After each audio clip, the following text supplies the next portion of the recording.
هما كاينين لي بلاص الا ما كانوش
السلام عليكم.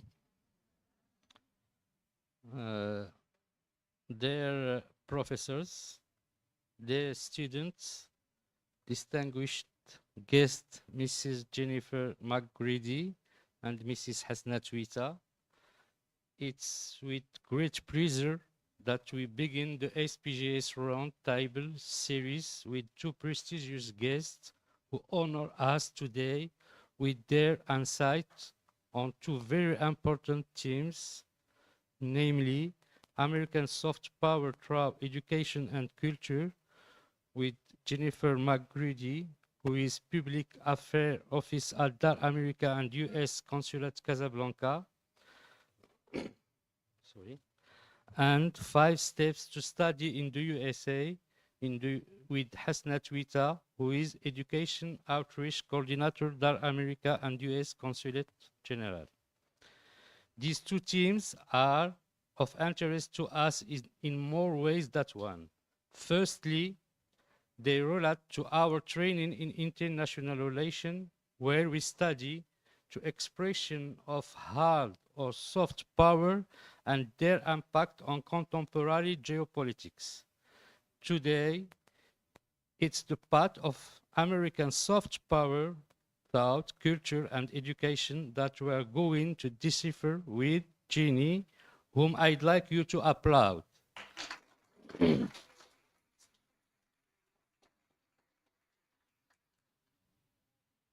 What better way than education, you might say, to build bridges of knowledge between nations?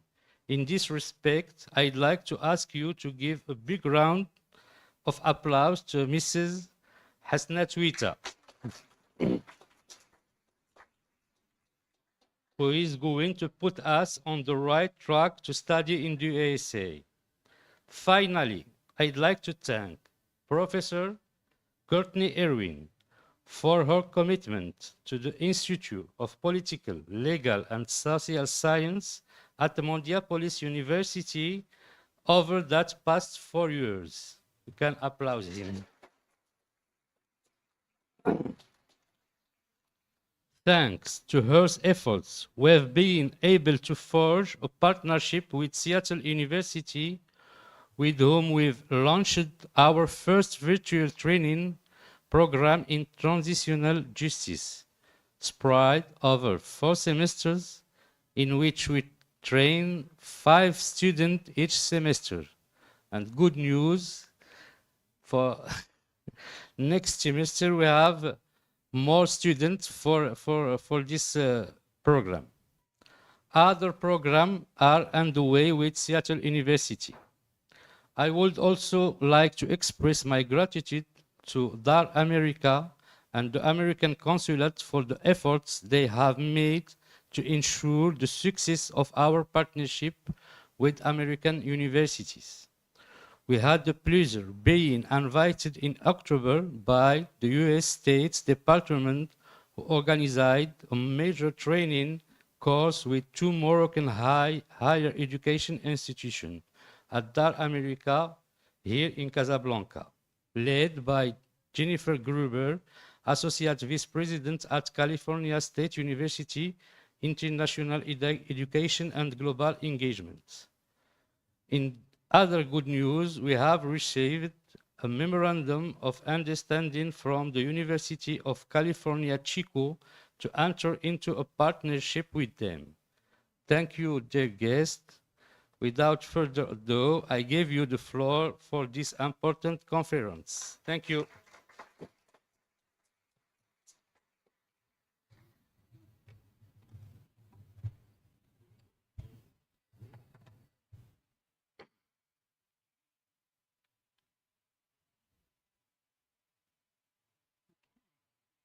Well, thank you all for that lovely welcome and introduction. My name is Jennifer McGrady. I am a diplomat with the State Department, but long before that, I was a teacher, so nothing makes me happier than to see all of you here. I'm also from a family of lawyers. I did not become one, but I'm very comfortable around them, and I'm sure you are all razor sharp and very good debaters, and probably the future, you know, the promise. You are the people that will uphold our institutions. There's probably a couple of diplomats sitting in here, and some scholars, and some judges, and people who will continue to make our world a better place. So thank you for having me.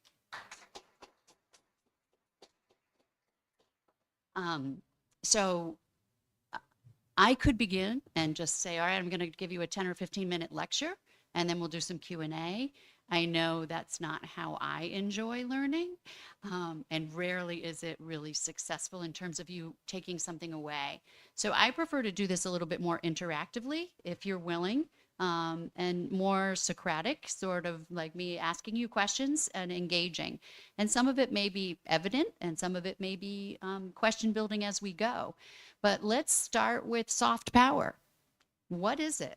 I mean, lots of people have definitions about soft power, but maybe we've got some different ideas and we can sort of come up with some. Yep. The soft power. I love this answer right out of the get-go. I'm so glad that we decided to switch to not a lecture.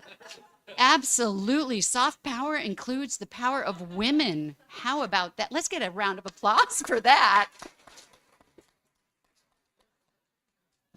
Bon chapeau.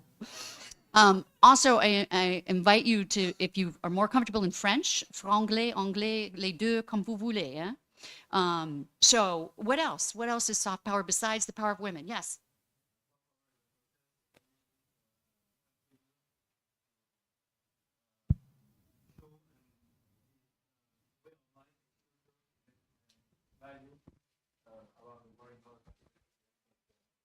Okay. Okay, so if you didn't hear, he said way of life, values, culture, the power of women, sharing that with other places around the world. We are coming up to a cohesive, collaborative definition. This is good. What else can we add? Yes.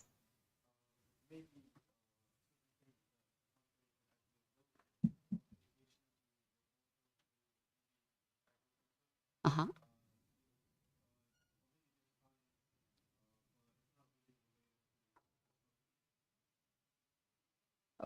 Okay, so we're adding in education and other fields that are not traditional where you might think of power, like agriculture or building things and other aspects of the things that are part of our society. Anything else we want to throw in there? Pop culture. Yes, we all do like some YouTube, and we've got our favorite musicians and artists and TikTokers, and I'm the mother of a TikToker who has like over 1 million followers. It's crazy.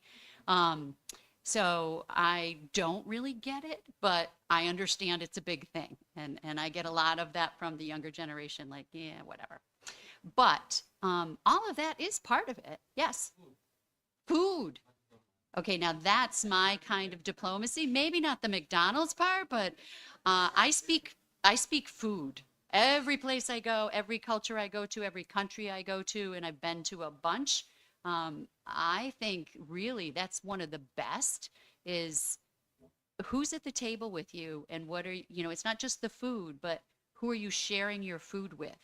It's very hard to have a bad relationship with somebody that you sit at the table with. And if you have difficulties, even like on a personal level in your own family, you usually work them out at the table.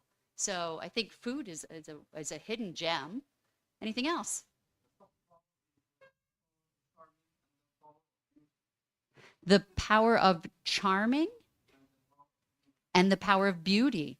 Absolutely. You know what? Because we all have our own biases and things that are attraction, and that's a whole category in TikTok about what is beauty and the campaign for real beauty.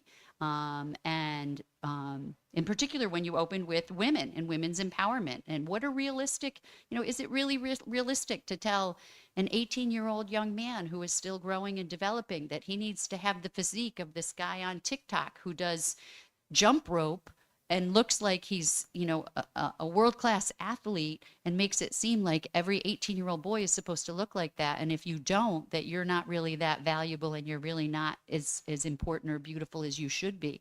Because men can also be beautiful. Beauty isn't just for women. So absolutely, culture and all of that soft power, pop culture, media, women, food, movies, incredible, education, yep, schools. Diplomacy, another one of my favorite, as obviously I became a diplomat very late in life. So if you're thinking you're going to go do, family law or business law or corporate law or become a law professor or go through the judicial system, it is never too late. I did not become a diplomat until I was 52. And I had done a whole lot of other things in finance and IT, languages, education. And then I thought, well, what am I going to do now that my kids are grown and off to college? And a lot of people in my family passed away. And I thought, I just need something new and different. And so diplomacy is actually something you're preparing for your whole life. So even if you're like, no, I'm not a diplomat, she's not talking to me, I am talking to you. Because it may be 20 or 30 years from now, after you've had an incredible life full of experiences, that you decide, I'm going to go back to where I was when I was 18, and now I have the wisdom, the knowledge, the education, and it's never too late, and I really can make the world a better place. And so that's what we need. We need the young ones, the middle ones, and the older ones, like yours truly, working together to make our world better. So we've covered most of them: cultural diplomacy, economic engagement, educational exchanges, diplomatic exchanges. So it's the ability to attract and influence and come together on common goals and bilateral relationships without the use of hard power, which we want to move in the positive direction. And that is a perfect opportunity with the United States and Morocco because of our incredible relationship. So who wants to pick up that baton? How is our bilateral relationship, the relationship the United States has with Morocco, is not like any other one in the world. We've got lots of relationships and lots of partners and lots of places, but why is Morocco special? Yes.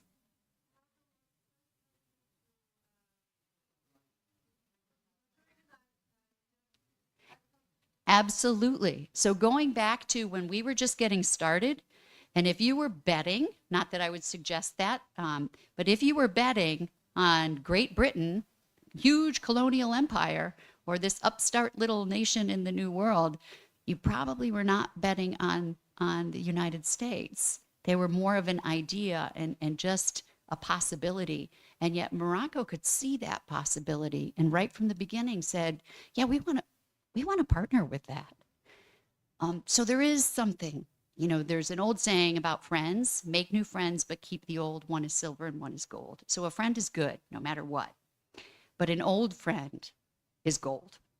So Morocco has been there since the beginning, and throughout many different ups and downs and different changes within Morocco and within the United States and the world around us, that relationship has held true. And I don't know if you know this, but we're opening a new consulate in Casablanca. So we're currently building it. It's been in the building process for a while, hopefully next year. But when that does open, then that new consulate will be the newest And then the original, the legation up in Tangier, will be the oldest and the longest standing. And imagine the ability to say that the oldest and the newest is right here in Morocco. So it's a long historic relationship and a positive one, largely based on soft power, largely based on trade and culture and economies and things that we continue to build on now.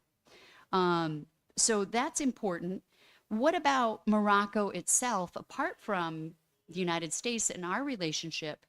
You know, you don't have to sell me on Morocco. I think my Moroccan friends will tell you that I'm one of the biggest Moroccan cheerleaders.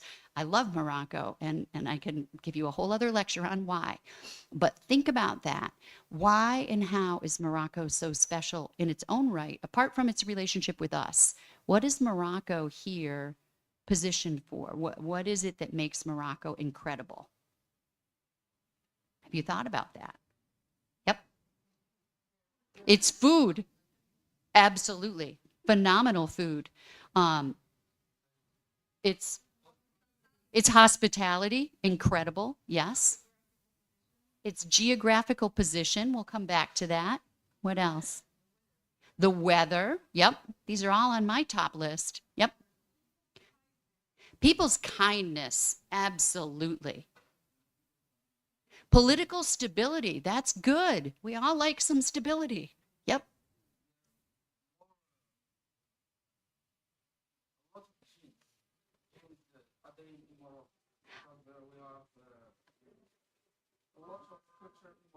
So he said a lot of genes, and forgive me if I'm wrong, I think you're talking about DNA, génétique, DNA.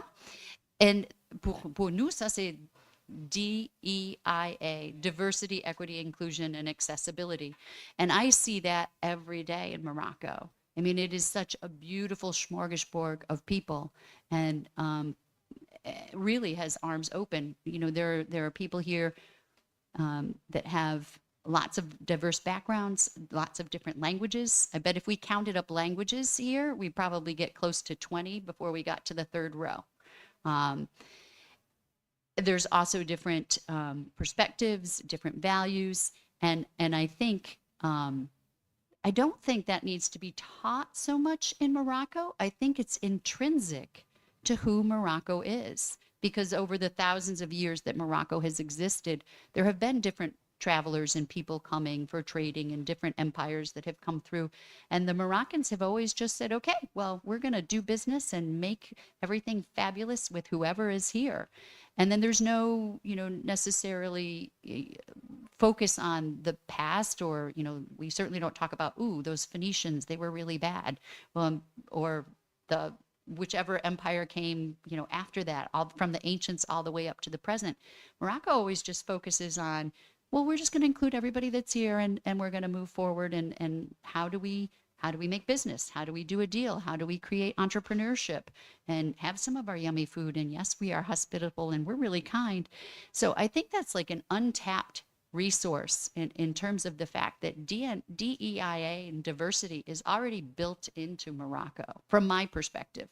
That's not to say that there isn't room for improvement. There always is. We can do things to make buildings more accessible to people who are visually handicapped or physically handicapped. There's things we can do, like this presentation. I'm not very inclusive. If I were really inclusive, I would have closed captioning for people who are hearing impaired, or I would have somebody signing. And so there's always room for improvement. But I would say that that's a huge piece, is that Morocco really is very diverse. Let's circle back to geography. What is incredible about Morocco in terms of geography that makes you unique? Yeah?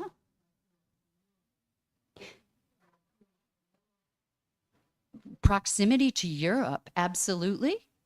And what else? To the sea, to the ports.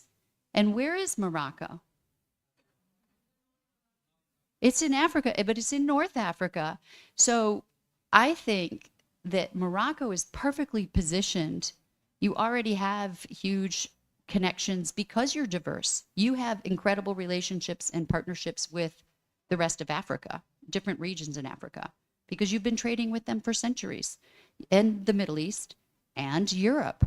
And so Morocco is not just Morocco, it's almost perfectly positioned to be a gateway to the rest of Africa and to be like that connecting piece. Maybe you all have a friend, like everybody's got a friend. There's the friend who talks too much. That's me. There's the friend that never says anything. And then there's the friend that is always connecting people. And then there's the person who knows everything, and you go to them because they know if you want the answer, they're going to know it. And there's value in all of those relationships. And I see Morocco as the connector. Like, oh, come meet my friend so-and-so. Let me put you together with this person. And so Morocco has that ability, in my opinion. So it's not just about this long, incredible, positive, historic relationship with the United States and Morocco. It's also that Morocco already on its own has this incredible history, diversity, richness of so many things, and that it's a gateway and a connection to so many other places because of your hospitality, your kindness, and your history. Is the door, that's also, yeah, gateway, door, yes, absolutely. So if we want to talk about that, you know, we can, and certainly we could look historically at strategic importance and different things like that, but the port, the proximity to the water, shipping, whether it's to South America or North America or around through the Mediterranean into Europe or to the rest of North Africa, to the Gulf, and via the coast of Africa, other ports in and around Africa, but there are also land transport as well. So it's an exciting time for me to see all of the growth in Morocco and what's happening here. The American culture that we have, if we want to focus on modern times, isn't unique to the United States. You have incredible culture here. So, for example, one of my counterparts is going to be going to Marrakesh soon. Why would somebody be going to Marrakesh in the next couple of weeks? To the film festival, of course. Absolutely. So already Morocco has a rich tradition of filmmakers, and promoting film, other film, like people that come to the Marrakesh Film Festival. Yes, there's African films and Moroccan films, but they also host film from other countries. And so that connection, you know, and the world is getting smaller and smaller, but the United States also has a long history of filmmaking and documentary filmmaking. And so we do partnerships, we have exchanges for filmmakers, and we do small grants to help aspiring young Moroccans that are trying to say, I'd like to shed a light on this topic or that topic. And so all of those partnerships are available in areas where it can focus on the commonalities in certain cultures, but it can also shine a spotlight on places where things are really amazing or where there's a need for change. And sometimes that's motivated through film. Same with music. You guys like music? Yeah. And I bet in this room, there's probably 100 different types of music before we got to the second row, because there's so many different types, and there's eclectic types. And then there's crossover of language within them. And not just R&B, but you have traditional music and fusion music, and you have music where you take one culture and you take that backdrop and you impose it with a new style. You know what I'm talking about. The last thing you want is young people, is an older person talking to you about really cutting edge music. But the piece that's fascinating about that is the cultural connection. And again, when you have a connection, you have a strong relationship. And so soft power, in my mind, is really about relationships. Because when you need something and you need to go ask somebody for something, like, okay, in your context, I got sick, I missed a couple of lessons, there's a test coming up, I could really use my friend's notes for this exam. When you go ask that friend for those notes, it's really based on your relationship. You're probably not going to pick somebody you don't have a solid relationship with. And, or if you ask somebody that you don't have a solid relationship with, they might be hesitant to share those notes with you. So your whole relationship is based on your connection. And there's a lot of ways that we connect with people. Music, we talked about, theater, the cultural exchanges, a lot of different performing arts centers. And then you can also have those in community centers. We support a lot of, in the United States, there's tons and tons of community centers, and we like to help and partner with community centers here, especially ones that offer programs for voices that are emerging that normally wouldn't have a voice. And oftentimes that's the youth, because a lot of times the voices that are more heard in a society are the ones that are older, more established, they have more economic power, they have more political power, and typically the younger people are trying to figure out how to make their voices heard. And so when you offer opportunities in NGOs to young people to access English courses or pursue artistic pursuits in photography or dance or graffiti, or things that wouldn't have even been considered art, but truly they are an art form.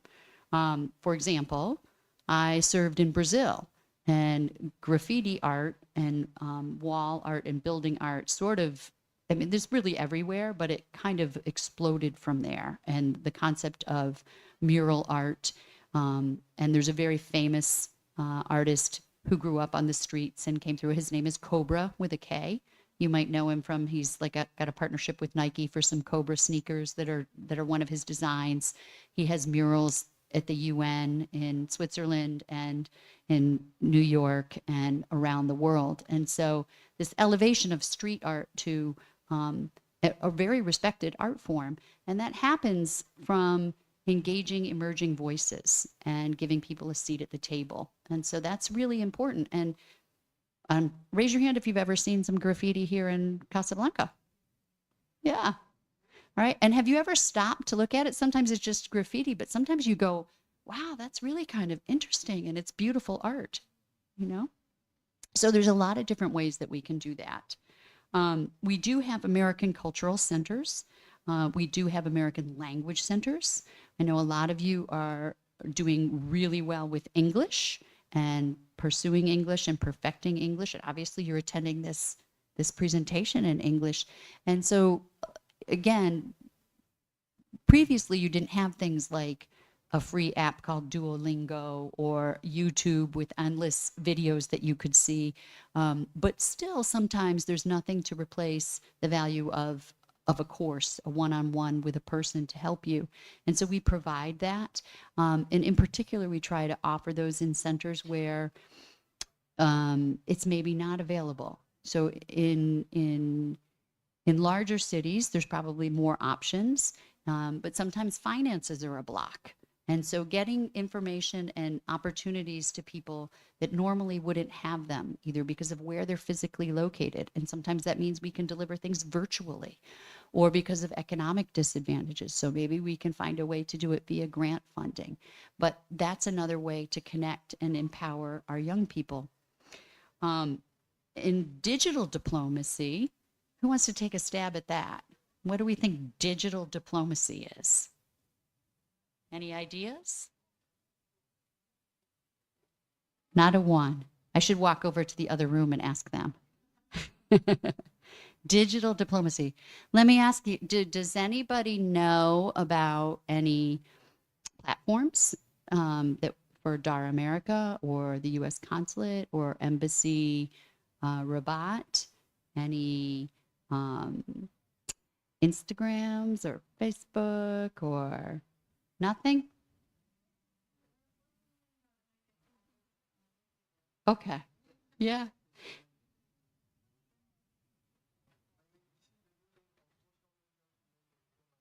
Yeah. Uh-huh. Yeah. Absolutely. And it's not always necessarily the most exciting, but there is social media. And again, it highlights the relationship. So let me give you an example.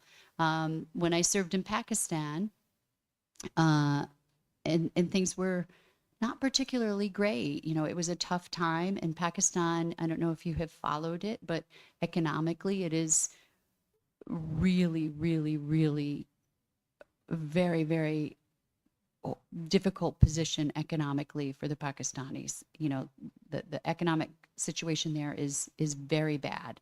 They've had also, like you had your hurricane or your earthquake, they had some historic flooding, but they have not typically recovered in many places. And also a different culture, but like Morocco, Pakistanis are incredibly kind and very hospitable. And one of the things that they love food, and their food is really good. And if you've had Pakistani, raise your hand. Have you ever had Pakistani food? No? Biryani? Nothing? Okay. So Pakistani food is extremely hot, extremely spicy, very, very, very spicy. Sort of like Indian, but less, but more spicy, and better. But I didn't say that. Sorry. So they're very proud of their food as well. And one of the things that they are most proud of is their mangoes. They have a huge mango season. And I also served in Brazil, which has some absolutely delicious mangoes. And I love Brazil, but the mangoes in Pakistan are unbeatable. And so in mango season, I just decided I was going to do a video, a TikTok, like an Instagram reel. And I got one of the people from the mission to sit down with me, and we just did a chit chat, and we did a tasting session. These are the 5 types of mangoes and what we tasted them. And we compared the style, the texture, the taste, because they're all a little bit different, and ranked them as to which one we loved, and just put it out there about how it was a wonderful part of Pakistani culture. No other message, no hidden message, no anything.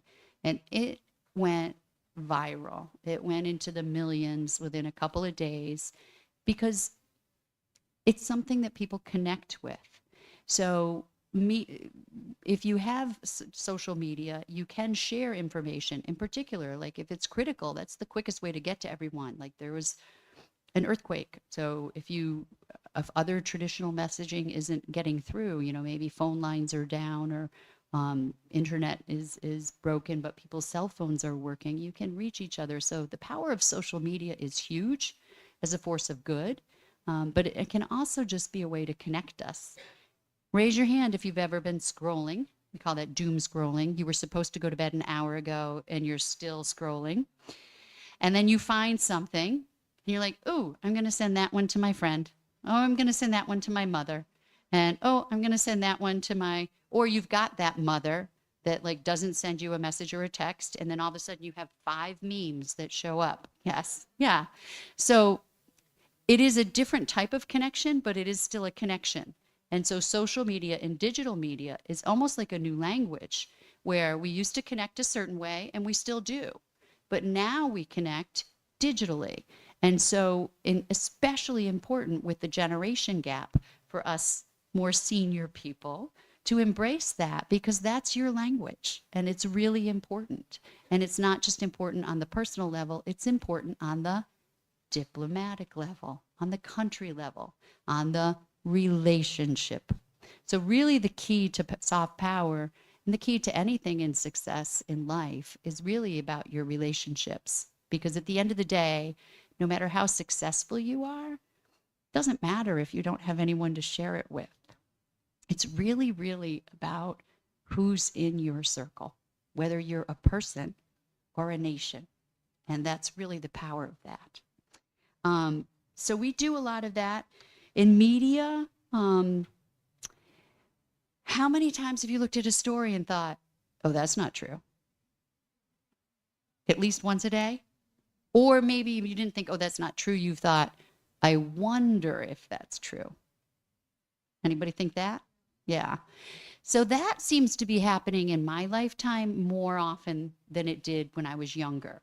It's one of the pros and cons and the advances of having instant access and fast information and the speed of the internet and social media is information gets transferred so quickly, sometimes it's not vetted.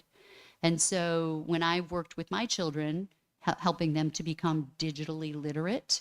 And they're now 25 and 22. It's hard when you're 12 or 13 to figure out what's real and what's not and navigate social media, and then certainly to understand news. So we find now that we have this whole new endeavor that didn't really exist when I was younger, where on top of the news, we have to figure out what's fake news, what's disinformation, and what's real information. And so that's another piece of soft power, is helping journalists understand the power of journalistic reporting, and helping the public and journalists understand how to sort through this huge amount of information that hits us every day. Because most people now are getting their news on their phone.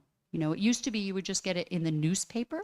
Most newspapers are not even in print anymore, or if they're in print, but they're largely available as a digital, and more people are getting the digital than the actual physical print. And even within the newspapers, most people used to be, okay, you would watch the news on TV. Also not really happening. Most of the news channels now are putting out snippets or little reels or little sections, or you can get a clip of it on YouTube, or you can go to their website.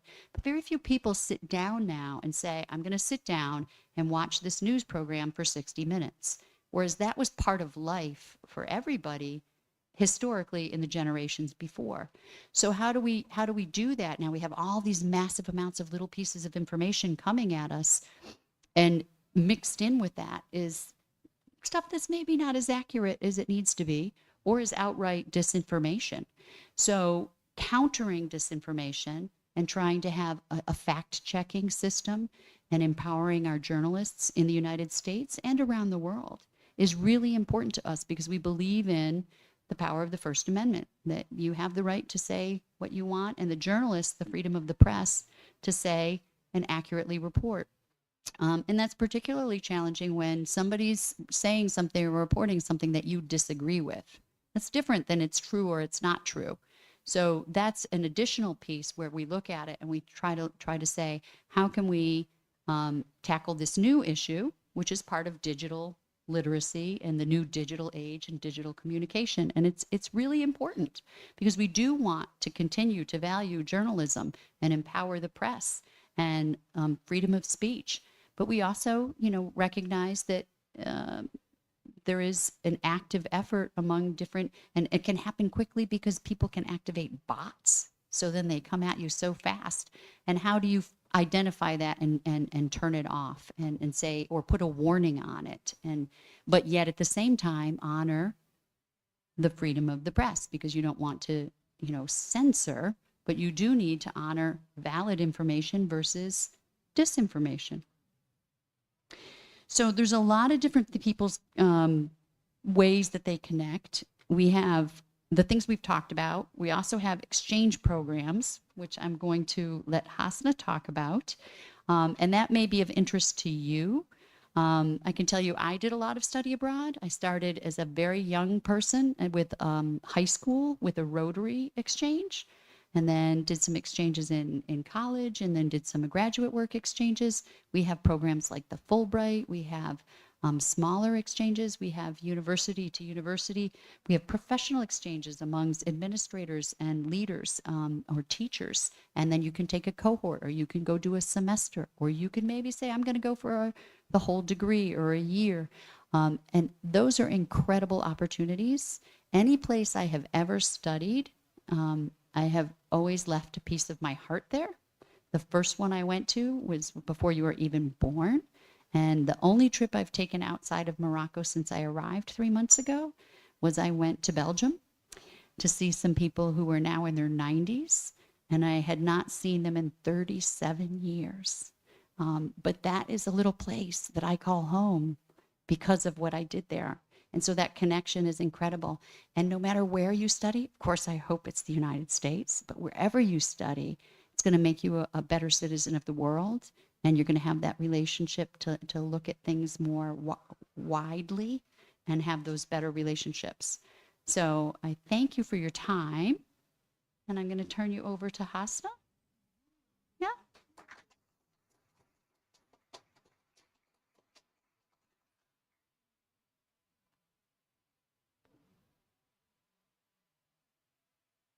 Okay, I'm a little bit short, so hi everyone. I won't give you the whole spiel about why you should study in the US or why the US.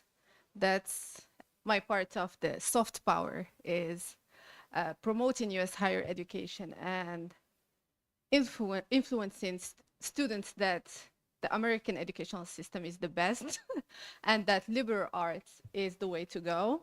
But that can be a whole discussion. Here, I'm here. I'll be brief. I'll talk mainly about the 5 steps, but I want to also give you time to talk, like, so you can ask your questions, but also because I talked many times about Education USA. So you heard me talking before, so I want to hear from you and answer your questions. But I will talk briefly about the 5 steps because I have a lot in common with you because I may look young, but I'm not. But I'm not. I graduated a few years ago, 12 years ago. So I was also a political science student. So I related to the soft power talk you had, and also I relate to you because now you're thinking, okay, I will graduate soon. What's next? And I was in that position as well. I didn't know what to do, especially when you study political science or law. Law, it's a little bit more easier, but political science can be difficult, especially in Morocco.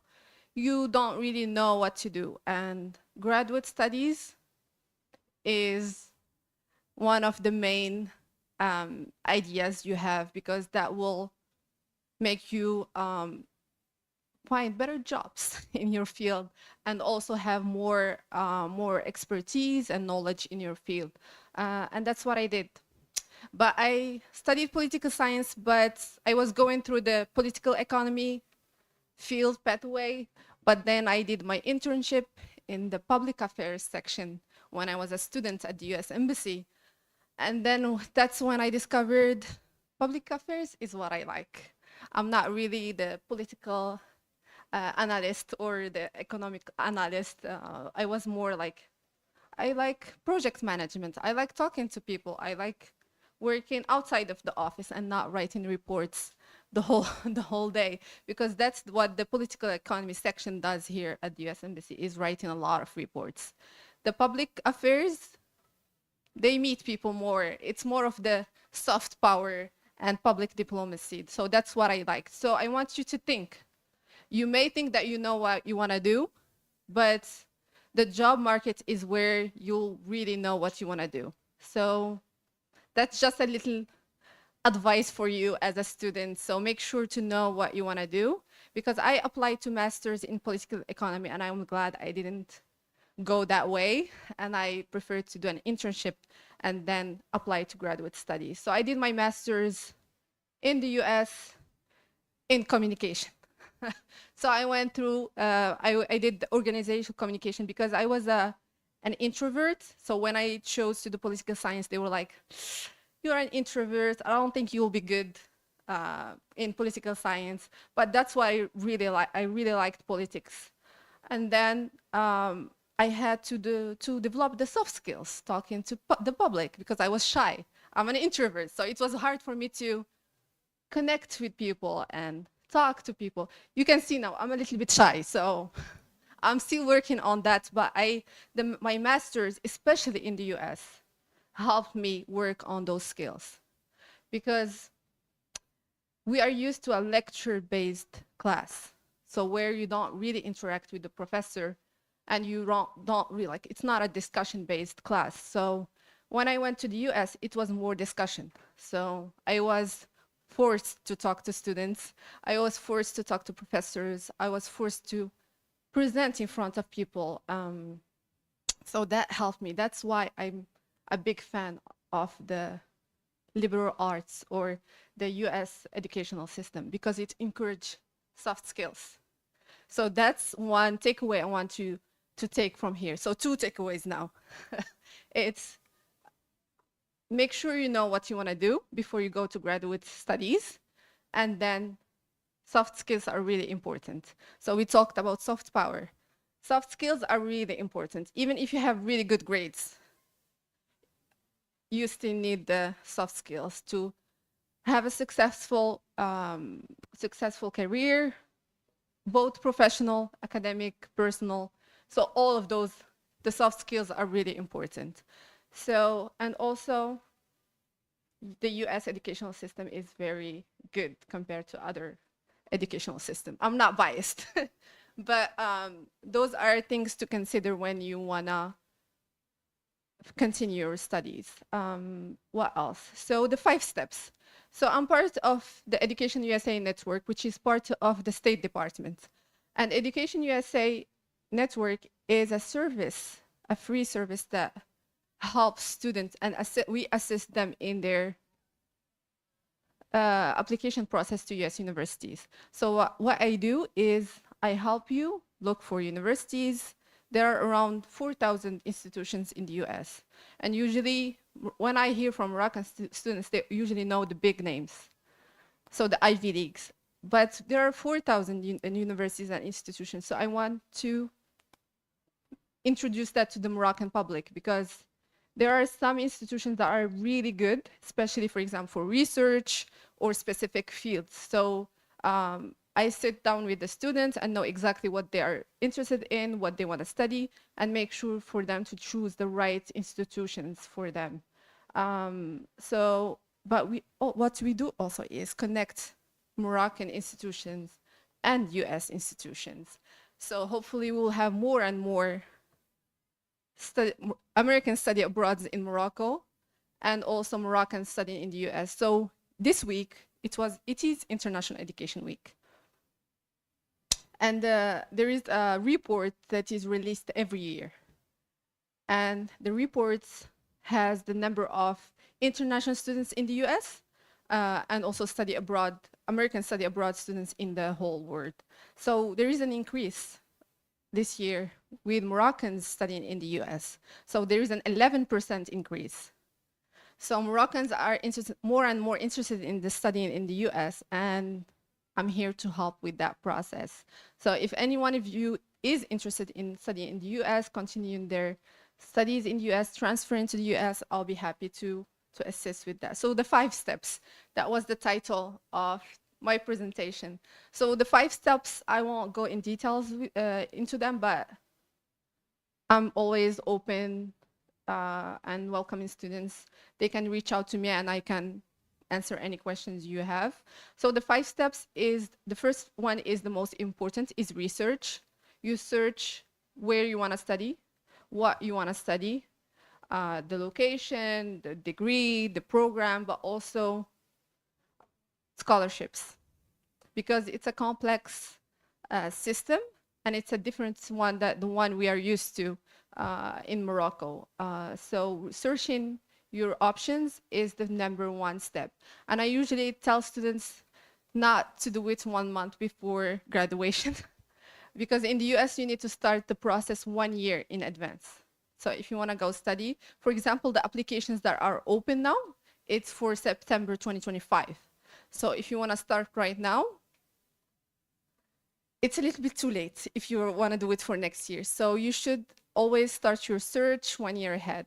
And then the second step is funding, financing your studies.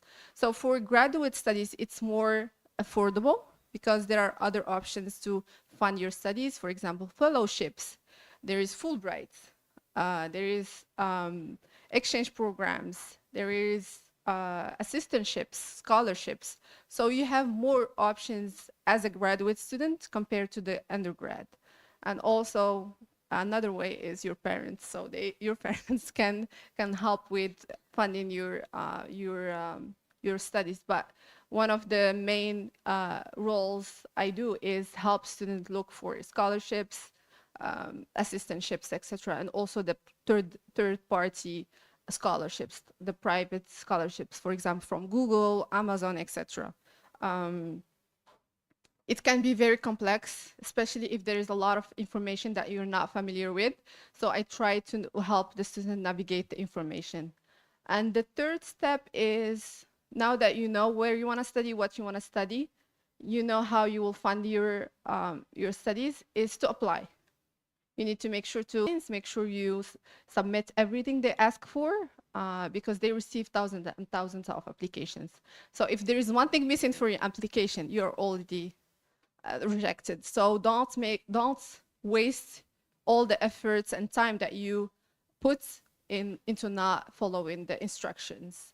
So when you apply, you wait and see if you get the admission letter, and then you prepare. So what we do at Dar America is we do a pre-orientation sessions with students going to the US. So we help them with we do informational sessions on the student's visa, etc., with the consular section.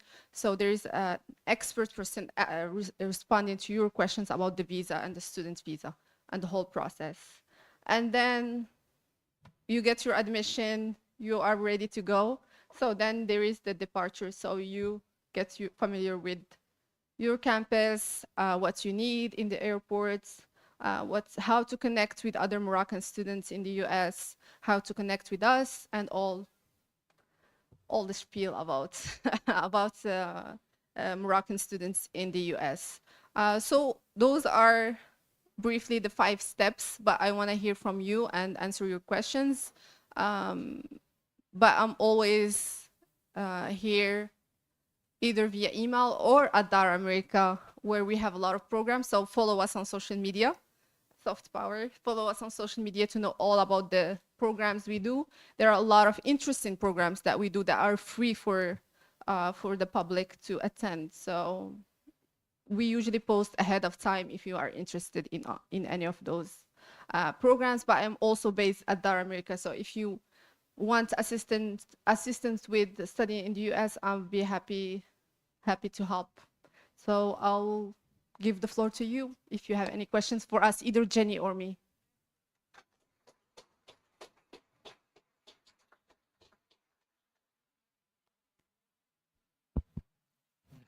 Je vais parler en français. Merci beaucoup pour vos 2 interventions brillantes, assez claires. Je pense que les étudiants, ici d'abord, c'est des étudiants de droit et de sciences politiques et de diplomatie. Donc, ils sont très intéressés par d'abord le soft power, puisqu'on leur enseigne le soft power et le hard power. Le soft power, comme vous l'avez bien exprimé, ça passe à travers les valeurs, à travers la culture et l'éducation. C'est notre objectif aujourd'hui. Donc, par rapport à l'éducation, juste que nous avons ici 14 nationalités. Donc, on a le Maroc, bon, les États-Unis, mais on a 14 nationalités africaines, puisque nous sommes africains et nous sommes fiers de cette diversité de notre institution et surtout à l'Institut des sciences politiques, juridiques et sociales. Donc, je vois parfois les questions qui vont être posées.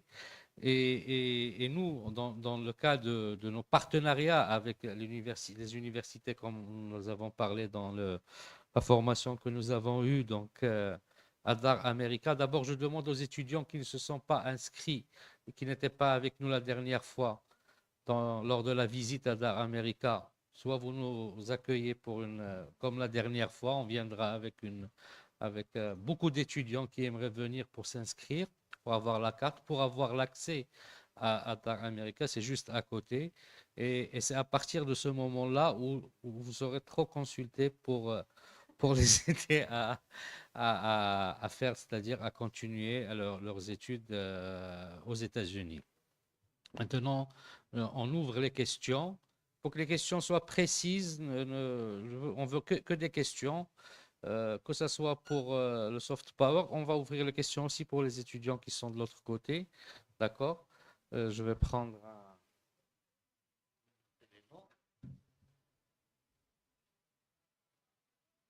des questions précises. Et puis, ils sont là. Nous les remercions encore une fois pour vous donner des réponses. Oui? Hein? Question? Omar? Omar, oui? Non, non, c'est lui. Alors, je vais vous donner un micro.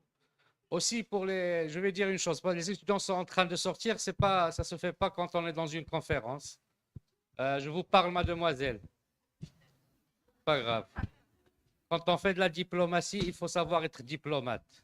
C'est très important dans la vie. Quand on veut faire des études avec les Américains ou avec un autre pays, on assiste au moins à leurs conférences. Donc, j'aimerais bien que cela arrive à ceux qui veulent faire des études, qui veulent profiter des opportunités qu'on leur offre, mais qui ne sont pas présents. Donc, je félicite ceux qui sont présents. Et c'est comme ça, parce que si on n'est pas présent à une conférence, on ne peut pas venir demain et demander qu'on veut s'inscrire dans une collaboration, un partenariat que nous avons avec une université ou une autre. Alors, je vous donne la parole. Merci. Merci beaucoup, Monsieur le Doyen. So my question is about education, and so very based on the 5 steps you talk about. And I think Mr. Larishi predicted as well my question, because of course I'm not Moroccan, I'm a Jewish student who is about to graduate, and I'm not sure about my future if I'm staying after my graduation, inshallah, in Morocco, or if I will go back to my country. So my question is about if if I follow those steps, but not in Morocco, in my country, can I reach out to you here in Dar America, Morocco, or is there another person we can relate to help us, so assist us to maybe in our future go in the US, but I'm not talking only for me, but also from all my fellow foreign students. Thank you. Okay, I knew I will have that question. So I'm assigned to work with Moroccan citizens, but information is free. You can come to me and I will tell you what to do. It's not like I can give you the information, but what I can do is connect you, because Education USA is present in every country. So there's probably an advisor in your country. So what I can do is I can connect you with your advisor, but I can also give you information since you're here.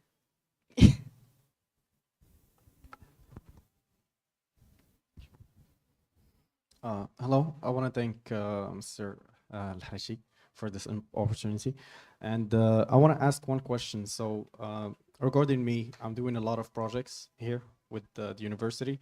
So it comes to regarding like creating our own video game, making a lot of things. And one of the project is making our own drama series. And you spoke about filmmaking earlier and how you can help people or like talented individuals getting funded for these kind of projects to talk about a certain topic or things like that. So I would like to hear more information when it comes to that.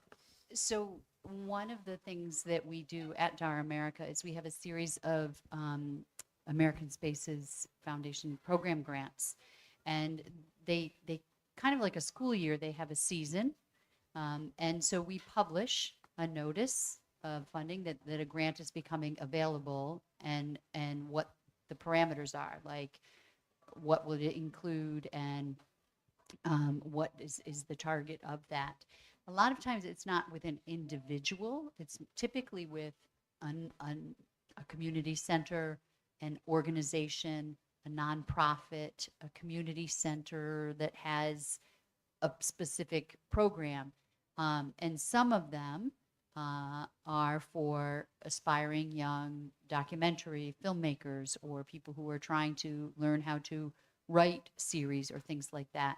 And so if a community center that is offering something like that has a program, it may in fact be part of one of our programs, especially if it is in collaboration in conjunction with an American counterpart. So the one I'm thinking of, for example, is a group at a community center, and they have a lot of different pieces of their program. Some of it is music, some of it is English, some of it is art or dancing, but there is a portion that is filmmaking. And so we had talked about this incredible memorandum of understanding that you've just developed with the University of California at Chico. Yeah, yeah. So there's a lot of places that do filmmaking in the United States. It's expanding, but it has traditionally been in Los Angeles, Hollywood. And so there's a California school there, University of Southern California, that has a filmmaking program. And so they do a collaboration with aspiring filmmakers, and they try to connect to do some cross development, some cross training, and provide them resources, and then also give them access to a bank of documentaries that are available through their university. So if you're looking at particular grants, they're usually not at the individual level, but there are program grants for what you're looking at. And if you're involved in something like that, I would encourage you to come to DAR and find out what sources are there, but to also look at what opportunities for filmmaking are here in Greater Casablanca. And I'm betting also maybe Marrakesh, and work with those community organizations. And we have conjunction with that. So I don't know if I answered it correctly. Yeah, but, yeah, okay. you did. Just one thing, because like music is also. I'm sorry. Is there someone else who want to take a question?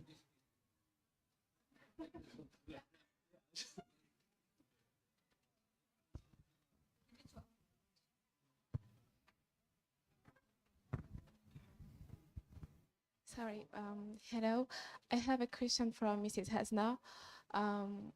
Was it difficult for you to adapt to education in the United States? It was a little bit in the beginning because, as I mentioned, I'm not the student that will participate in class. So I'm more of a listener. But so I had to force myself. I had to adapt. And I'm not the type that will go to the professor and ask questions in their offices, but that's like a very important part for graduate studies because it's a lot of personal efforts. It's not a lecture, so you will be forced to do that. And I think I'm glad that I was forced to because it helped me not only to develop connections, but also to learn how to adapt to different situations and also just learn more about myself and about others.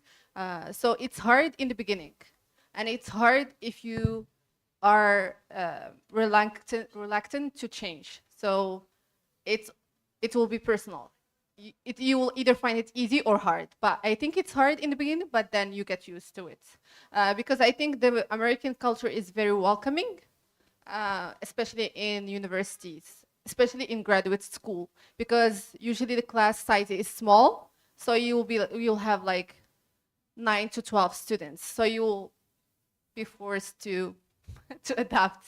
So you won't find it hard. Okay, thank you. Hello, everyone. My name is Omar Qabbaj. I am a student since the first years in Mondiapolis. I didn't succeed in any places, but in Mondiapolis I succeed, alhamdulillah. I do double graduate with the French avec le partenariat de l'Université de Nice, Côte d'Azur. And I heard about a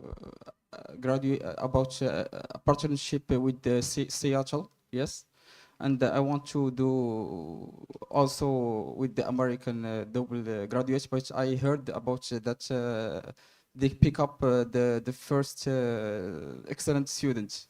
I'm excellent in another part, but I don't. I have the soft skills. I have some hard skills, but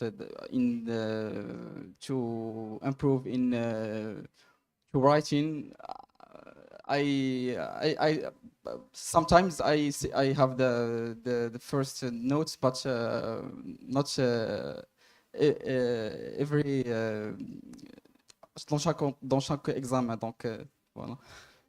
I want to do the double graduate with Seattle. I have to, and I want to.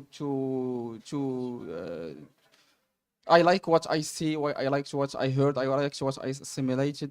That's very good, and I suppose that you encourage students to go to study in the US. And that's Yes. So there was a couple of things in there, and I'll try to answer all of them. First of all, congratulations on your acceptance and your work here. And you're off to a great start.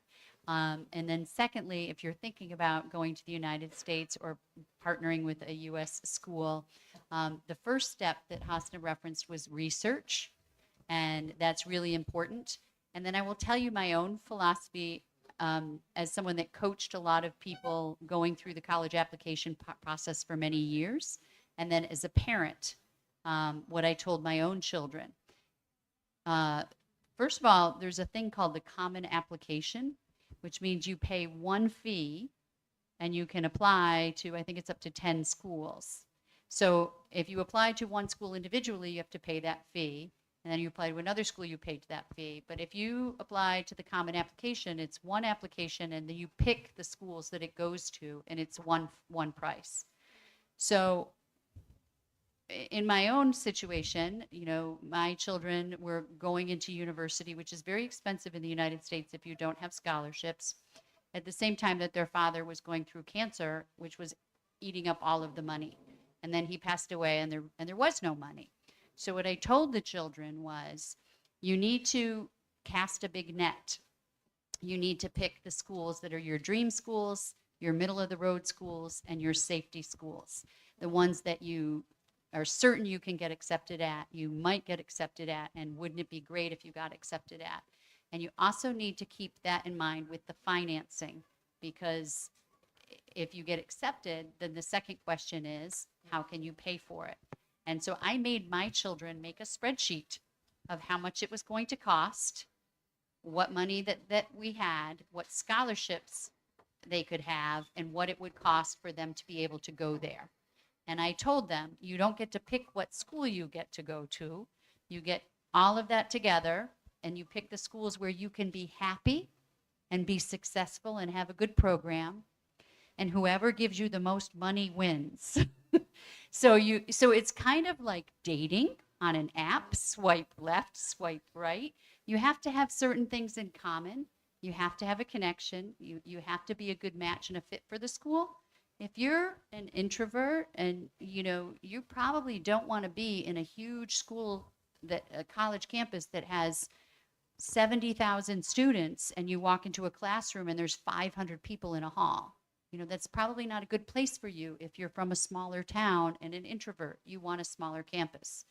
If you want to be in the mountains where it's cold, great. But if you're coming from Morocco and you don't really like being cold, you might not want that. So when you're thinking about the schools, and I encourage you to do that one research step, think about that, and then be realistic about what are they asking for, and then where do you line up there, and then give yourself a spectrum of, this is definitely I could get in here, or I can afford here, or they've got scholarship money for me. This is middle of the road, could be yes, could be no, and this is my stretch or my dream, and if it came true, it would be fantastic. And I always encourage you to have one of those if it's not going to cost you any more, because if you don't ask, the answer is no, flat out. And wouldn't it have been better to have thrown it in and find out it didn't work out? But you never know. And then also, I want to encourage you with research to understand the concept of applying early and rolling admissions. So the earlier you get your applications in, you're at the top. And just like you're trying to match, the schools are also trying to match. And they may accept somebody who applied to 8 schools and got accepted at 7.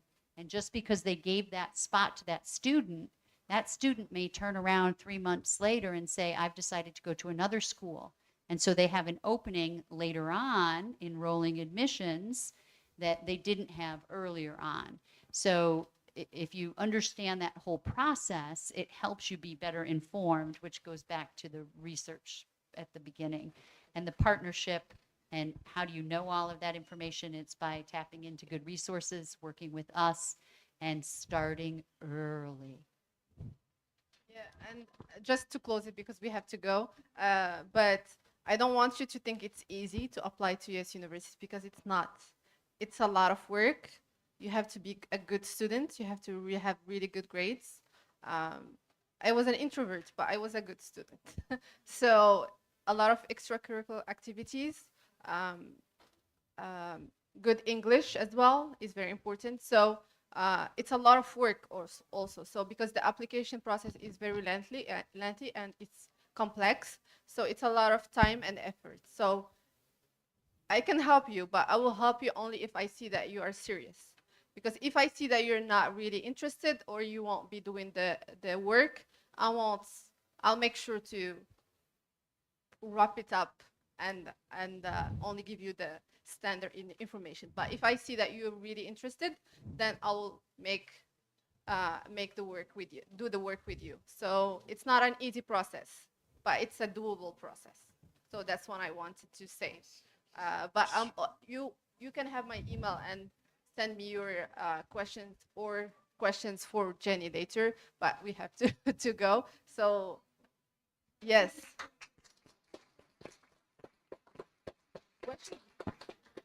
So, thank you for the conference. That was a great conference because I learned a lot of things. So my question is about the recent news, because you have the great event in the story of America, the election of President Trump again. So my question is how the election of President Trump could be a reinvention of soft power in the world. So the wonderful thing about the United States is we have elections every 4 years, and soft power exists regardless of who's diplomacy. in the White House. It will be interesting to see what things sort of shift a little bit in what comes with the new administration. But one thing is certain, and that is a continuation of our strong, historic, positive relationship with Morocco. I think this incoming president had made that very clear, his value and respect for Morocco and its full borders and full sovereignty. I know that it's nice to see other countries, recently France also acknowledged that.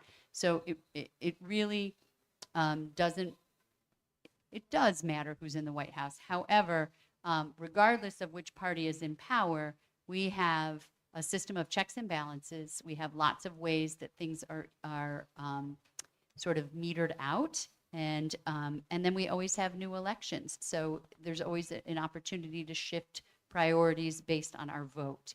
And I think, we had a vote. We had a pretty clear message from the American people, and we look forward to seeing what will happen in the future. But there will be no change in this long, wonderful, positive relationship with Morocco. Thank you. Thank you, Mrs. Jenny, Mrs. Hasnaa. Thank you, the students, the professors. Merci beaucoup pour votre vos interventions brillantes. Je pense que les étudiants vont vous contacter pour des informations ou pour les possibilités de... Et nous, à l'Université Mondiapolis, nous sommes en train de travailler avec Dar America pour avoir des possibilités d'avoir d'autres partenariats avec d'autres universités américaines. Comme je vous ai parlé tout à l'heure, nous venons de recevoir c'est grâce à Dar America au consulat qui nous ont fait un training avec l'université de California, donc Chico. Et j'espère qu'à ce niveau-là, il y aura une ouverture pour tout le monde pour pouvoir faire soit des mobilités, soit des... De toute façon, on est en train de travailler, on va travailler sur les possibilités de partenariat et d'accord avec d'autres universités. D'ici, pour ceux qui viennent de s'inscrire, il y aura encore d'autres possibilités. Et même pour ceux qui sont en fin de cursus, il y a toujours des possibilités.